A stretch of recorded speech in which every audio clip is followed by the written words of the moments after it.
রাজু খুবই গরিব। গ্রাম থেকে শহরে আসছে কাজের সন্ধানে। রাজু বৃষ্টিতে ভিজছিল। রাজুর কাছে একটা ছাতাও ছিল না। রাজুর অবস্থা দেখে একটি বিড়ালছানা এটি সিংহছানা অনেক সময় ধরে তাকে নিয়ে হাসাহাসি করে। তাতে রাজু আরও বেশি কষ্ট পায়। অনেক কান্নাকাটি করে বৃষ্টির মধ্যে বসে পড়ে। একটা চাকরির জন্য রাজু সবার কাছে গিয়ে অনুরোধ করে।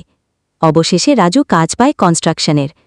ট্রেন স্টেশন পরিষ্কার করা, বৃষ্টিতে ভিজে ডেলিভারি বয়ের কাজ করে রাজু। ট্রেনে কেটলিতে করে সবার কাছে গিয়ে চাও বিক্রি করে রাজু। রাজুর পরিশ্রমের মূল্য দিয়ে সুন্দর হলুদ রঙের একটি রেইনকোট ও রামধনুর 7 রঙের তৈরি একটা ছাতাও কেনে রাজু। রেইনকোট ও ছাতা পরে রাজু বৃষ্টির মধ্য রাস্তা দিয়ে খুশিতে দৌড়াচ্ছে। রাজু রেইনকোট ও ছাতা দেখে বিড়ালছানা ও সিংহের ছানা তো পুরো অবাক হয়ে যায়। আর এই দিকে রাজু ওদের দিকে না তাকিয়ে বৃষ্টির মধ্যে অনেক মজা করতেছিল।